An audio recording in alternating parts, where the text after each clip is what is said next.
രാവിലെ ഈ പിള്ളേർക്ക് ഉറക്കണെങ്കിൽ മൂത്താ മതി അല്ലേ അങ്ങ്? അത് ഈ ഉറക്കം മുഴുക്കാത്തോണ്ടാണോ? 12 മണിക്ക് എണ്ണീട്ടില്ലേ ശീലം സാറിന്. ഗൈസ്, ഇന്ന് നമ്മുടെ ഫോർച്യൂണറിന്റെ 10,000 പീരിയോഡിക് സർവീസ് ആണ് സുഹൃത്തുക്കളെ. അപ്പോൾ 9,500 കിലോമീറ്റർ ആയിട്ടുണ്ട്, അടുപ്പിച്ചായിട്ടുണ്ട്. അപ്പോൾ ഞാൻ വിചാരിച്ചു എന്നാലും സർവീസ് ചെയ്യാം. അതുപോലെ ആഡ് ബ്ലൂ തീരാറായാലും ഹാഫ് എന്തോ ആയി, അതിൻ്റെ ഒരു വാർണിംഗ് ഒക്കെ കാണിച്ചായിരുന്നുണ്ടാക്കി. ഇന്ന് എവരെ കൊണ്ട് പോയി കഴിഞ്ഞാൽ എപ്പം താമസിക്കും, എവ അവിടെ നിർബന്ധം കാണിക്കും. അത് മാത്രമല്ല അവിടെ ഈ നമ്മളെ സുസൂക്കിയാണൊക്കെ റൂമൊന്നുമില്ല ഇരിക്കാൻ വേണ്ടിയിട്ട്. ഇനി ഫീഡ് ചെയ്യണമെങ്കിൽ പിന്നെ അവരുടെ അന്നത്തെ നമ്മൾ മേളിലൊക്കെ പോകണം. അവിടെ ഞാൻ വിചാരിച്ചു ഞാൻ പോയിട്ട് വരാമെന്ന്. സോ പിന്നെ എല്ലാവരും ചോദിക്കും ഗൈസ് എന്തുകൊണ്ടാണ് വണ്ടി എപ്പോഴും എടുക്കാത്ത, എപ്പോഴും ബ്ലോഗിൽ കാണുന്നത് നമ്മൾ ബി ആണല്ലോ, ഫോർച്യൂണർ വണ്ടി എടുക്കുന്നില്ല. സത്യം പറഞ്ഞാൽ എടുക്കാത്തതിൻ്റെ മെയിൻ ഒരു റീസൺ ഞാൻ പറഞ്ഞുതരാം. ഇവിടെ നമുക്ക് കയറ്റാനും ഇറക്കാനുള്ള ഭയങ്കര ബുദ്ധിമുട്ടാണ്. ഞാൻ അപ്പോൾ പെട്ടെന്ന് ഈസി ടു യൂസ് ഇതാകുമ്പോൾ നമുക്ക് എപ്പോഴും തിരിച്ചിടാൻ എളുപ്പമാണ്. നമുക്ക് അവിടെ നിന്ന് അങ്ങോട്ട് കയറ്റിയെടുത്ത് തിരിച്ചിട്ട് കഴിഞ്ഞാൽ നമുക്ക് ഗേറ്റ് തുറന്ന് പെട്ടെന്ന് എടുത്തുകൊണ്ട് പോവാം. പിന്നെ അതുപോലെ നമുക്ക് ഇവിടെ ഫോർച്യൂണർ ഇടാനും പറ്റത്തില്ല, കാരണം നമുക്ക് ബിയുടെ ചാർജിങ് സ്റ്റേഷൻ നമ്മൾ അവിടെയാണ് വെച്ചേക്കുന്നത്. അപ്പം ഇവിടുന്ന് ഈ വണ്ടി ഇറക്കുന്നത് കുറച്ച് പാടാണ് ഗൈസ്. നമുക്ക് വലിയ സ്പേസ് ഇല്ല. വേണ്ടേ ഇത്ര സ്പേസിൽ ഇന്ന് രാവിലെ ഞാൻ ഇവിടുന്ന് ബ്രേക്ക്ഫാസ്റ്റ് കഴിക്കുന്നില്ല. ഞാൻ പുറത്ത് അല്ലെ ഇവിടുന്ന് ഭയങ്കര ഹെൽത്തി ബ്രേക്ക്ഫാസ്റ്റ് ആണ്. അവക്കാഡോ സാൻഡ്വിച്ച് എനിക്ക് വേണ്ട, നിങ്ങൾ കഴിച്ചോ. എനിക്ക് നല്ല ദോശയും സാമ്പാറും കഴിക്കാൻ തോന്നുന്നു. ഞാൻ പുറത്തുനിന്ന് ഞാൻ നെയ് റോസ്റ്റും മസാല ദോശയും കുറെ നാളായില്ല. നിങ്ങൾ ഹെൽത്തി ആയിട്ടുള്ള അവക്കാഡോ വെച്ച് പുഴുങ്ങിയൊക്കെ തിന്നി. അമ്മയ്ക്ക് മുമ്പോട്ട് പോണേ ഞാൻ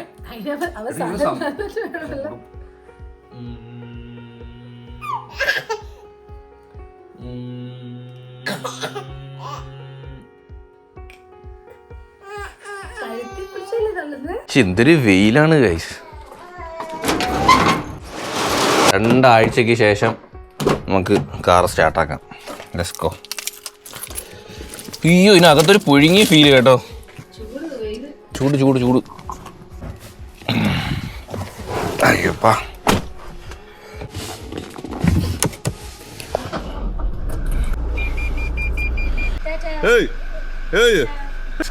ഇറക്കാൻ പിന്നെ എളുപ്പം കേട്ടോ, കയറ്റാൻ അങ്ങോട്ട് കയറ്റാൻ ഇച്ചിരി പാടാണ്.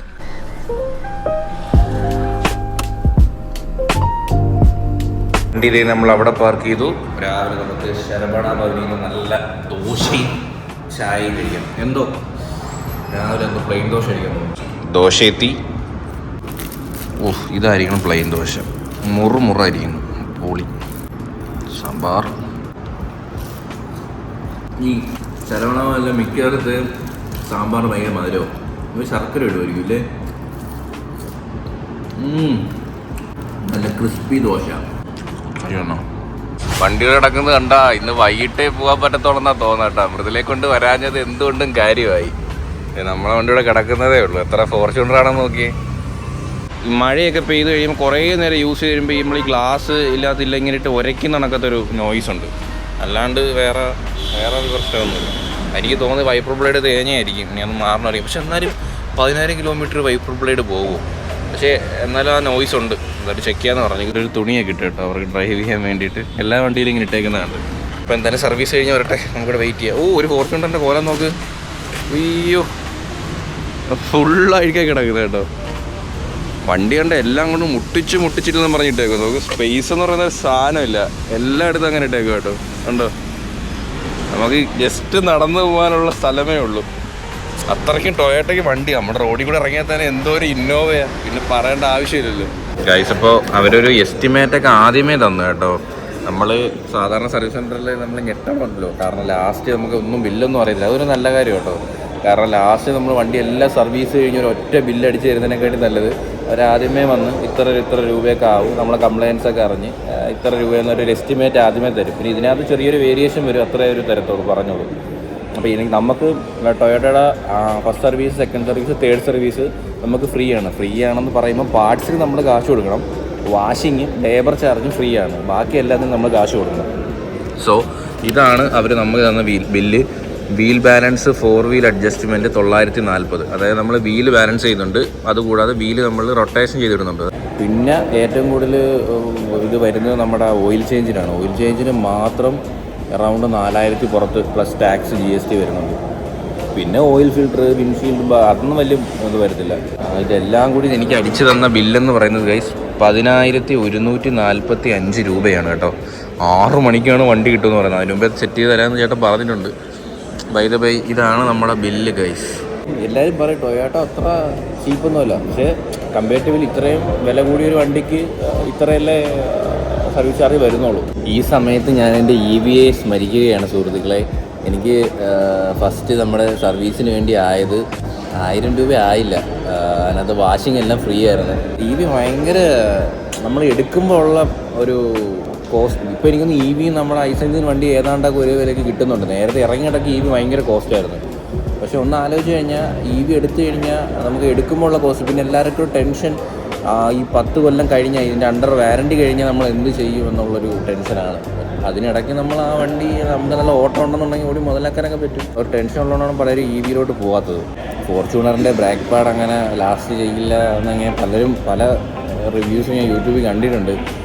ഒരു 15, 16 അല്ലെങ്കിൽ 20 അകം ബ്രേക്ക് പാഡ് മാറേണ്ട അവസ്ഥ വരുമെന്നൊക്കെ പറഞ്ഞ് കേട്ടിട്ടുണ്ട്. കാരണം ഇത്രയും ഹെവി വണ്ടിയാണ്. ബാക്കിലത്തെ ബ്രേക്ക് പാഡിന് മാത്രം ഏതാണ്ട് 12,000 രൂപ വരുന്നു. ബാക്കിലത്തെ ബ്രേക്ക് പാഡ് മാത്രം. ഫ്രണ്ടിലത്തെ ബ്രേക്ക് പാഡിന് 6,000, 7,000 സംതിങ് എന്തോ വരുന്നുണ്ട്. സോ ബ്രേക്ക് പാഡ് മാത്രം മാറുന്നതിന് ഏതാണ്ട് 20 രൂപ പുറത്ത് പോകുന്നതാണ് എൻ്റെ ഒരു നിഗമനം. ഈ ഒരു സിസ്റ്റം എനിക്ക് ഇഷ്ടപ്പെട്ടു കേട്ടോ.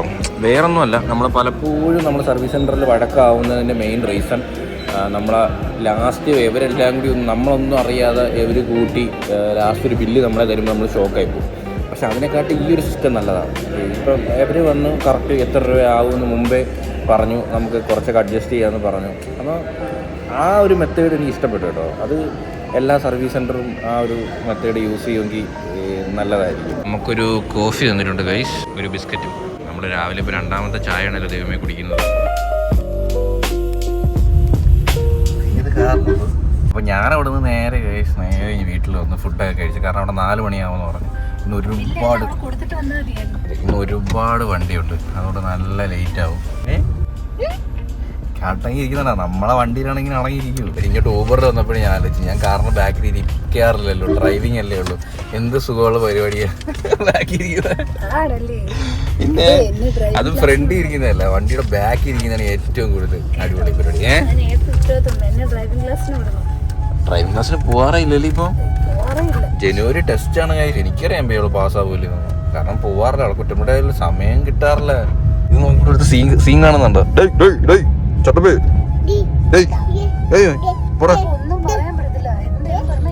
ക്ലാപ്പ് ക്ലാപ്പ് പറഞ്ഞ മുതലേ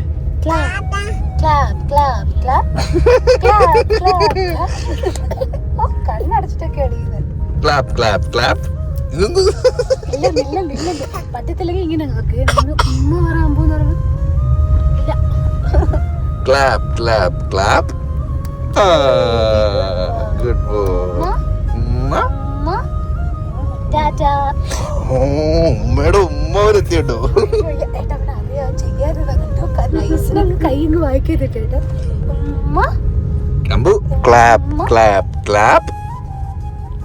നീ പറഞ്ഞാലും കേക്കൂ.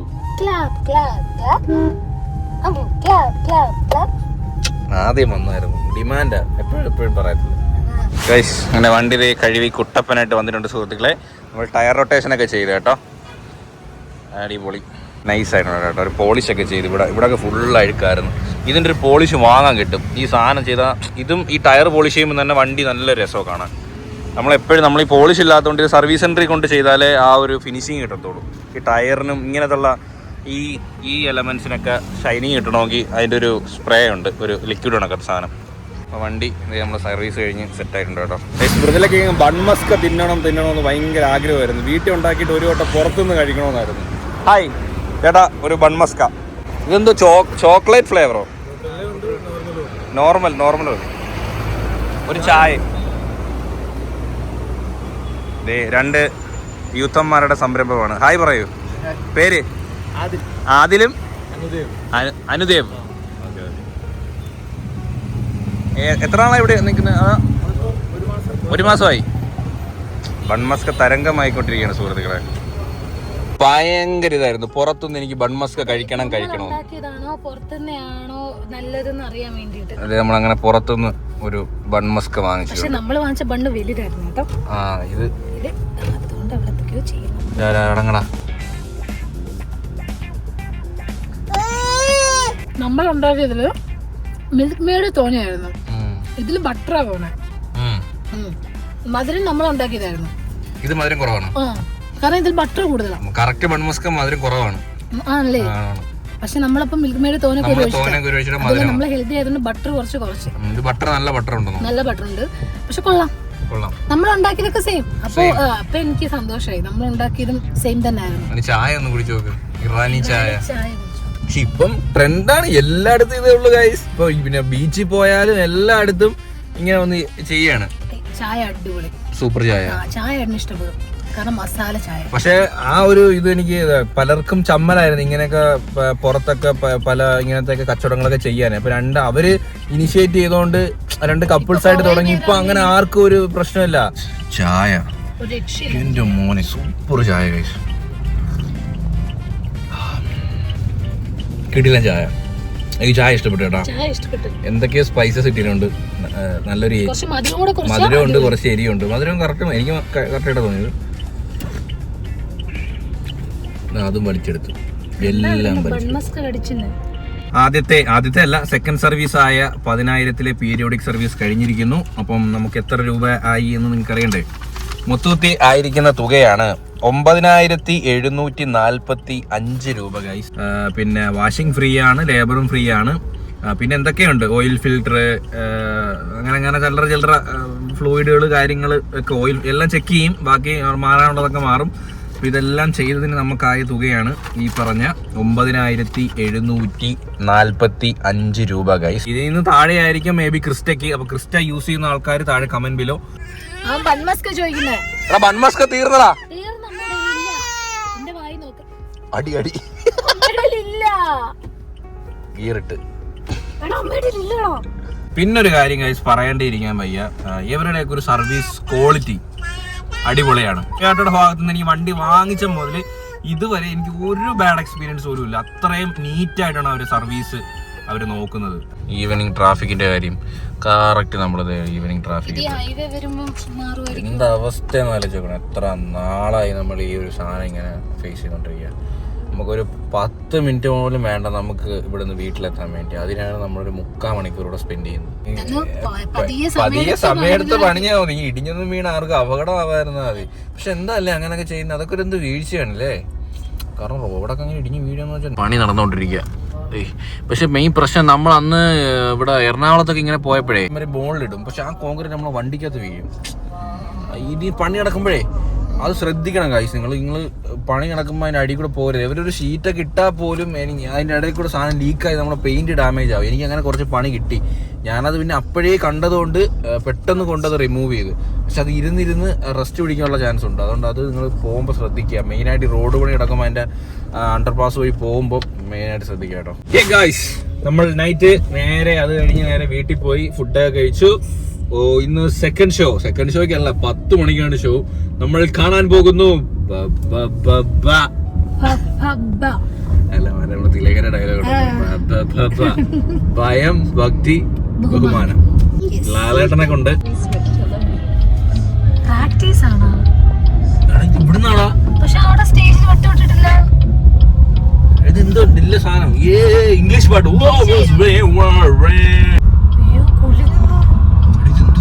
പക്ഷെ ഇവിടെ എല്ലാവരും വെച്ച് മറച്ചേക്കുന്നു കേട്ടോ.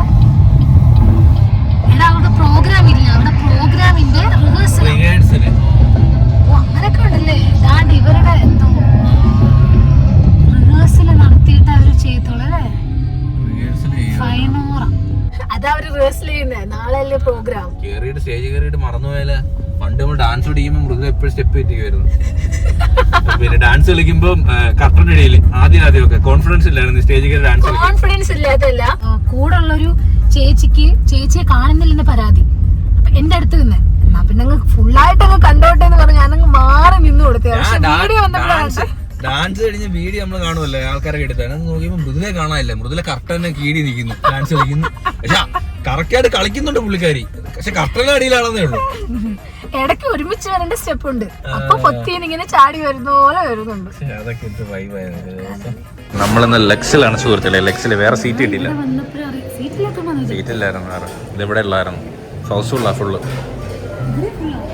അല്ല എല്ലായിടത്തും ഫുള്ള്.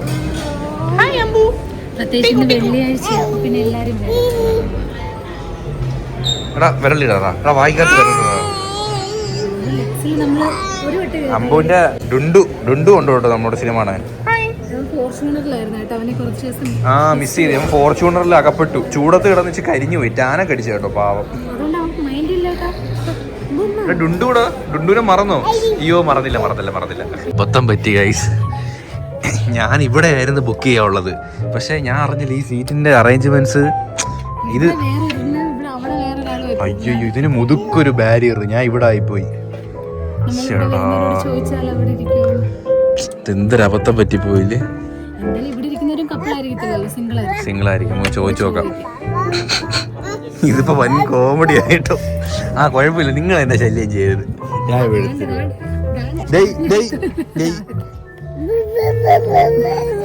പിന്നെ എനിക്ക് തോന്നി ലൈറ്റൊക്കെ ഉള്ളതുകൊണ്ട് കുറച്ച് കണ്ടോണ്ടൊക്കെ ഇരിക്കുമായിരിക്കില്ലേ. പറ്റത്തില്ല.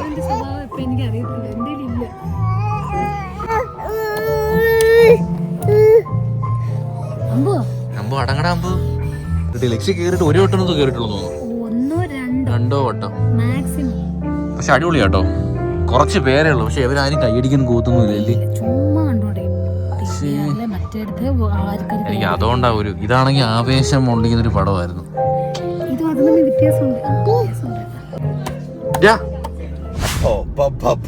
കണ്ടിറങ്ങിയിരിക്കുകയാണ് സുഹൃത്തുക്കളെ. ഈ പടം തുടങ്ങുമ്പോൾ തന്നെ ഒരു ഡിസ്ക്ലൈമർ ആയിട്ട് വെച്ചിട്ടുണ്ട്.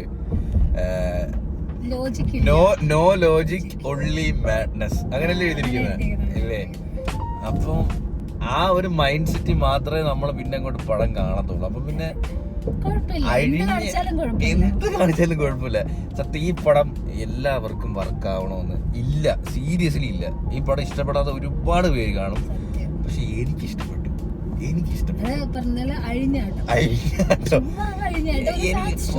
എനിക്ക് ഭയങ്കര എന്റർടൈനർ ആയിട്ട് തോന്നി. ഇത് എന്റെ മാത്രം ഒപ്പീനിയൻ. മൃദുലയ്ക്ക് പോലും പലയിടത്തും ബോറടിച്ച്. അത് അവളുടെ ഒപ്പീനിയൻ.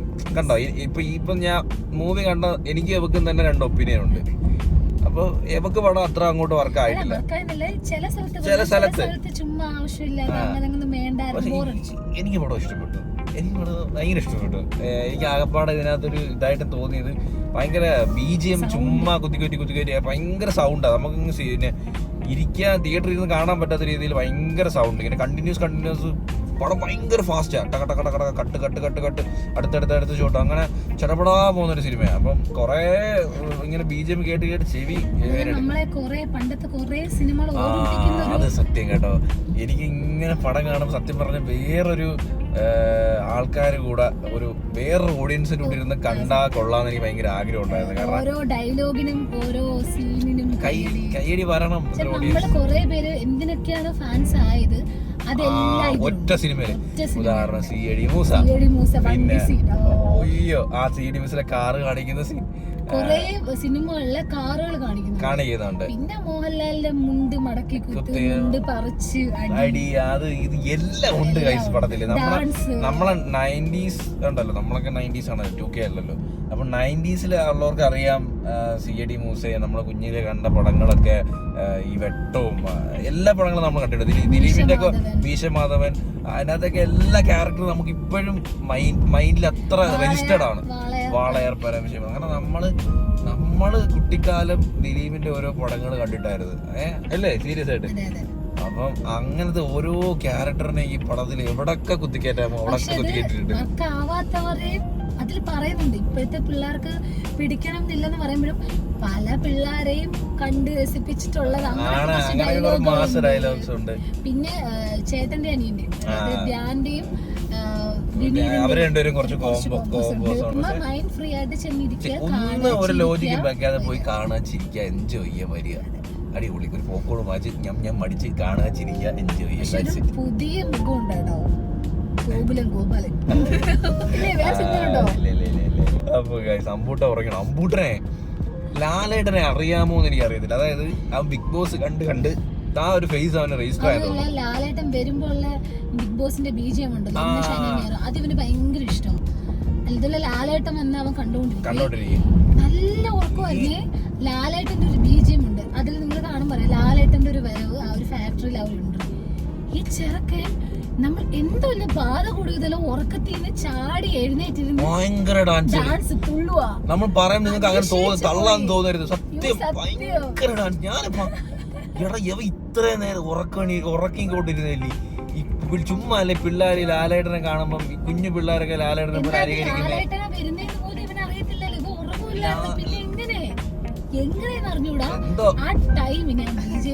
ലാലേട്ടൻ വന്ന് ലാലേട്ടന്റെ ഡാൻസ് കഴിഞ്ഞ് അമ്പൂട്ടിന് ഉറങ്ങി. ദിലീപിനെ കാണണ്ട ലാലേട്ടനെ കണ്ടാതെ. ലാലേട്ടൻ വന്ന് കുറച്ച് ഇങ്ങനെ മുതു വെച്ച് ഇങ്ങനെ ഡാൻസ് കളിയായിരുന്നു. അപ്പൊ അത്രയുള്ള അപ്പൊ അമ്പൂട്ട് ഉറങ്ങുന്നതുകൊണ്ട് ഞാൻ ഔട്ട്റോ ഷോ ഭയങ്കര തങ്ങുന്നില്ല. അപ്പൊ അമ്പ് പറഞ്ഞട്ടെ ചെറുക്കാൻ കയറി കഴിയുമ്പോഴും ഉറങ്ങി. ഭയല്ലേ ഇപ്പോഴും പറയാൻ ആരുമില്ല. അപ്പം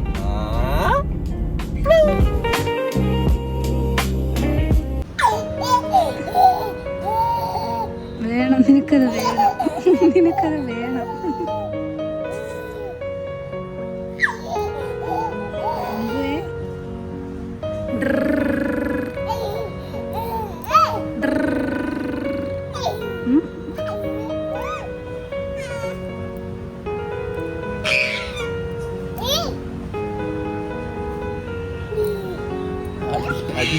അടി കിട്ടുന്ന ഒരു കൈ കണക്ക് വലിപ്പിച്ചിറക്കട്ടെ.